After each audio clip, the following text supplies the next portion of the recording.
welcome back to Broken Silence. I'm Sanyya Gardez. With more and more Asians getting divorced, does it make any kind of sense to spend so much money on a single event? Joining me to get to the bottom of this is Sugh Pamra from M&S Event Services, Hitesh from Rao Photo Studios, and Stephen Chal from Mahir's Experience. Thank you guys for joining me on the panel. Thank you. Does anybody want to answer that?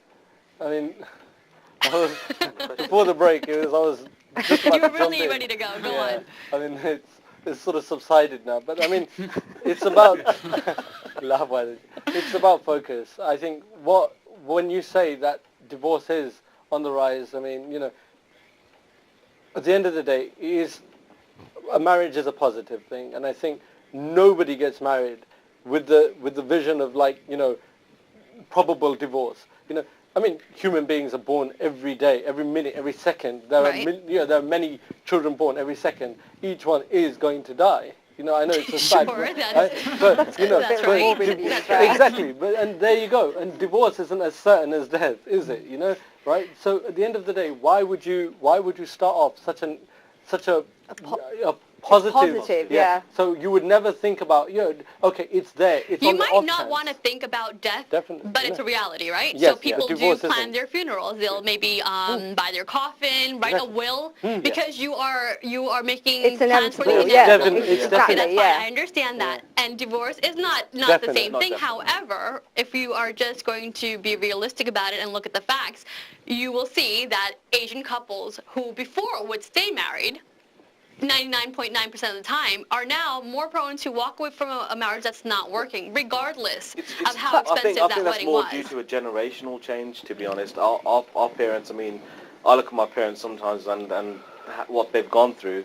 They've gone through much more than what we've gone through, but they've still stuck together, and they had arranged marriages, whereas now, because we're in a different society, in a Western society, We're not as tolerant. You know, we're not as tolerant, exactly. We're not willing to work at things anymore. That's not down to that's down to the individual. No, and the individual's I agree with that point. I agree. I completely agree with that. I respect what you're saying. However, what I am saying is that the reality is that we are a lot more couples are getting divorced now. So parents, when or whoever is paying for this wedding, before they actually remortgage their house, sell off their nieces and nephews and start donating organs, should they not think there is that likelihood that this marriage will not work? I don't think so. And perhaps we should concentrate more on it's just like buying a house or a nice car or something. You might think on the spiritual aspect of it. Where we sit down with our kids and say, listen, it doesn't matter what fleet of cars you have. It doesn't matter what album you've bought or what kind of chocolate fountain you have. I was actually talking to Hemambai. He's done quite a few events with us, and he's actually very, very good. I'm not trying to plug him or anything like that. he's very good because he actually during the ceremony he will actually translate into English as well, so people can actually understand. I mean, there's no point of Hemambai doing a ceremony in Hindi or Sanskrit, and 90% of people not understand it. It's only good if the people there sitting it will understand what's actually going on. So people will be more involved in the spiritualistic side and the religious side of the actual ceremony if they understand it. So it's down to education and trying to get the message across. I mean, and how much emphasis you actually put on that side of the actual wedding. Right. But also the whole sort of party aspect.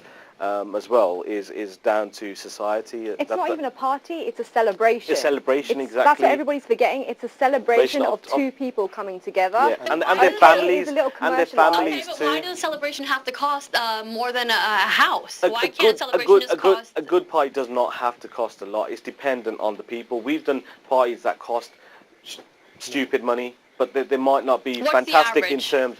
Average, it all depends. Again, like Kay said, it all depends on the number of guests you have, the venues you go for. I mean, we work at probably over 100 different venues over the country, and they all range from different prices. I mean, from anything from a few thousand to 50,000, 60,000. Events at Alton Towers and things like that. It all depends on what you go for. So, but it depends on the people that are there and what they make of the event, the atmosphere, the whole sort of the aura of the event, and that's made by the people that you invite.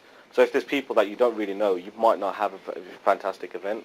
So, yeah, sorry I talked too much. No, it's fine. Coming back to your point about divorce, Hemang Bhai might vouch for me on this, that in Hindu marriages, in Sikh marriages, there is no such technical clause as divorce. Yeah. It just doesn't exist. There is no escape clause. Good has its pros and cons, but let's not go there because that would have been your own That's a different subject. show. Yeah, that's a different show. Right. So it's a new phenomenon. It's just something brought on. Yeah, right. Also, let's talk about costs of marriage. In the 70s, you could come to England and buy a house for about 12 grand. Houses, and now those same houses are over 100 grand. So when you say costs have risen, is that real true cost? It's a ratio. Yeah, it's a ratio. You're twisting what I'm saying. I'm not saying the costs have risen. Yes, costs have risen. And Food prices are more expensive. You're paying more the for lavishness drinks. of weddings. It's the lavishness of it. It's the extravagance of it. It's a production now. It's not a union of two souls. It's a production. But if those needs weren't around, if it's again any business would only supply any business. It's a law of business is supply and demand, right? The supply and demand is this: that you can't just bring in some product and let it go. You know. It's like back in the day when I was about 8 or 9 years ago, quite a long time ago now, to be honest. Someone used to cook in the back garden. Used to be disposable plates and things like that, and since then someone must have gone to an event where there was crockery and cutlery, and then from there it's just snowballs. Basically, everything is snowballing from Western weddings. Yeah. Because again, we're in a Western culture, and our influence is from the West. Yeah. So this is traditional Western weddings, and this is where we've evolved from. Yeah. Back in the day, it was school halls and community halls and things like that. But then, as our generation, I mean, we predominantly work with the Northern Asians, Northern Indians rather, and of a sort of a demographic of AB1. So we've got incomes of probably £40,000 plus. That's the sort of clientele that we work with, and I'm not saying every one of our clients is like that. We don't care about anyone's background.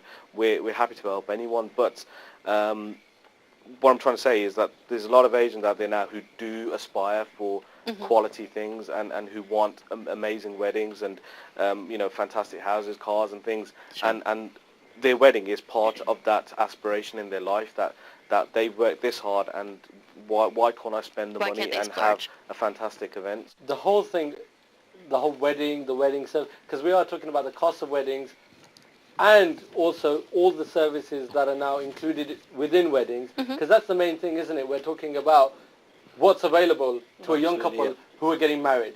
Okay, well, obviously because of evolution and general changes, we can't forget the fact that, okay, that's only evolved here, but back in the mothership, let's say India or Asia, India, Pakistan, Bangladesh, there are much grander weddings than we can even have here. By far. Well, that's where I was going to come in from. It's not that we've taken cues from the Western culture. The Delhi Sikh Gurdwara, the management committee, have actually issued a statement saying that they're encouraging Sikh couples getting married not to have such lavish events because it's putting undue pressure on the bride's family. So it's not that we moved here and now we're like, wait, hold on, non-Asians are having such extravagant events. Actually, we're leading the way in how big and lavish weddings can be. So I think it's kind of the other way around now. Totally agree with that.